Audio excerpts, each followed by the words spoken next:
The courtroom burst into laughter when the judge mocked the poor single father standing before him. But no one was laughing 30 minutes later when the same poor dad calmly reached into his worn briefcase and revealed a truth that would shake the entire legal system to its core.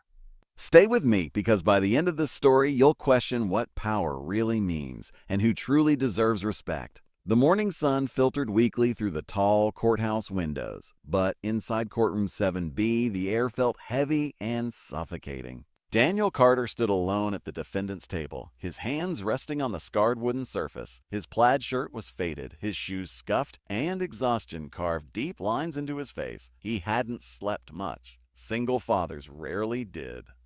Behind him sat his 8-year-old daughter, Lily, her small hands clutching her backpack like it was armor. Her wide eyes moved from her father to the judge, sensing the tension even if she didn't understand the words being thrown around. Daniel wasn't there for a crime. He was there because he had filed a motion challenging a powerful private academy that had expelled Lily for a failure to meet financial obligations. In simple terms, he couldn't pay the increased tuition after losing his construction job. The academy's lawyers sat polished and confident, their tailored suits sharp enough to cut glass. They whispered and smirked as Daniel shuffled through his neatly stacked but clearly old documents. When Judge Harrison Whitmore entered, the entire room rose. Whitmore was known for his arrogance almost as much as his influence. A man in his late 50s with silver hair and a reputation for crushing those who wasted his time. Daniel swallowed. This wasn't just about school. It was about dignity. The proceedings began. The Academy's attorney painted Daniel as irresponsible, a man who knew the terms of enrollment and failed to uphold contractual obligations. Then came Daniel's turn. He didn't have a lawyer. He stepped forward, voice steady but soft. "I'm not asking for charity, Your Honor. I'm asking for fairness. The school accepted a scholarship agreement based on my employment status. When the company shut down, I requested a temporary extension. Instead, they expelled my daughter mid-semester." A murmur rippled through the room. Judge Whitmore leaned back in his chair, examining Daniel like a specimen. "Mr. Carter," he said with a dry chuckle, "this is a court of law, not a sob story convention. Contracts don't bend because life gets difficult." A few quiet laughs escaped from the gallery. Daniel felt Lily's eyes on his back. The judge continued louder now. "If we allowed every financially struggling parent to demand special treatment, institutions would collapse. Responsibility, Mr. Carter, is not optional." More laughter. Daniel's jaw tightened. For a moment it looked like he might break, but instead he slowly reached down and picked up his old leather briefcase. "Your Honor," he said calmly. "May I approach?" Whitmore sighed dramatically. "Make it quick." Daniel walked forward. His steps were unhurried, measured. He placed a thick folder on the clerk's desk. "This is not a request for special treatment," Daniel said. "It is a constitutional argument regarding equal protection violations under educational access statutes. Specifically, precedent set in the case of Harrington v. State Education Board." The courtroom went silent. The Academy's lawyer blinked. Judge Whitmore's amusement faded slightly. Daniel continued. "The school receives federal funding. By expelling my daughter without due process or review under hardship guidelines, they violated established protections. I cited 3 precedents in my filing. I believe Your Honor overlooked them." The judge's eyes narrowed. "We're not an attorney," Whitmore said coldly. "No, Your Honor," Daniel replied. "I am not." "Then where did you acquire this interpretation?" Daniel paused. And for the first time, something shifted in his expression. From 32 years in constitutional law, the courtroom froze. A soft gasp escaped someone in the gallery. Judge Whitmore stared. Daniel opened his briefcase again and carefully removed a slim black folder.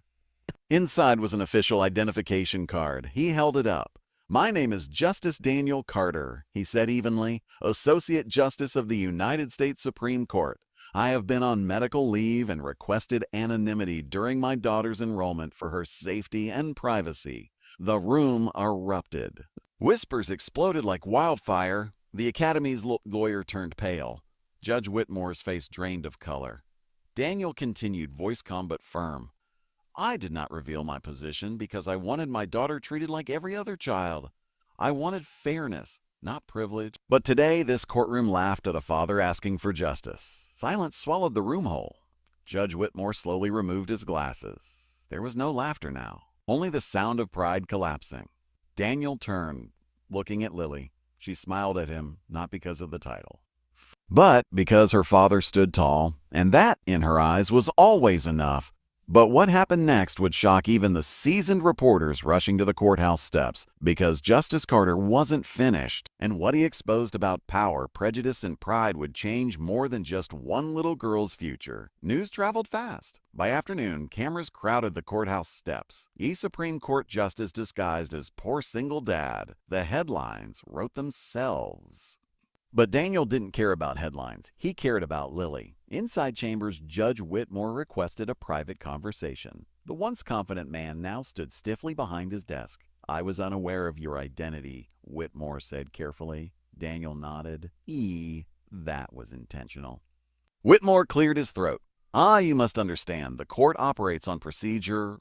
A procedure without empathy becomes cruelty." Daniel interrupted gently.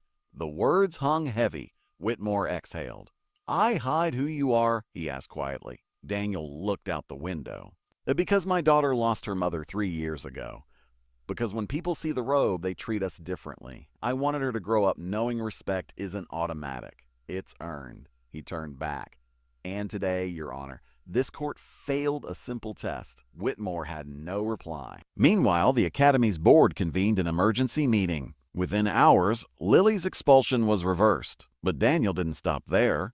He filed a formal judicial ethics complaint, not for himself, but for systemic bias against self-represented litigants.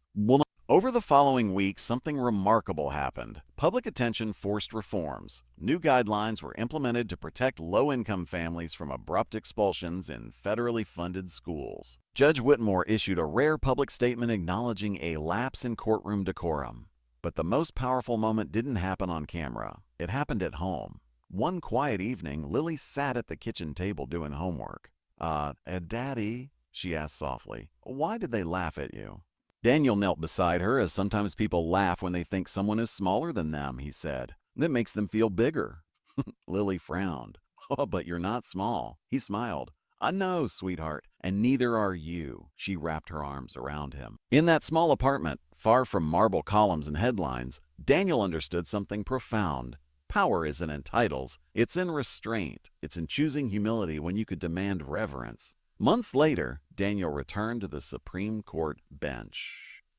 The robe rested on his shoulders once more, but something had changed. When self-represented litigants stood before him, nervous and alone, he listened longer, spoke gentler, because he remembered. He remembered the laughter. He remembered the laughter. He remembered Lily's eyes. And he remembered what it felt like to stand without armor. As for Judge Whitmore, he never laughed at another struggling parent again, not because of fear, but because he finally understood. Final message. The strong, inspiring ending respect isn't measured by wealth, clothing, or titles. The man you mock today may carry more wisdom than you can imagine.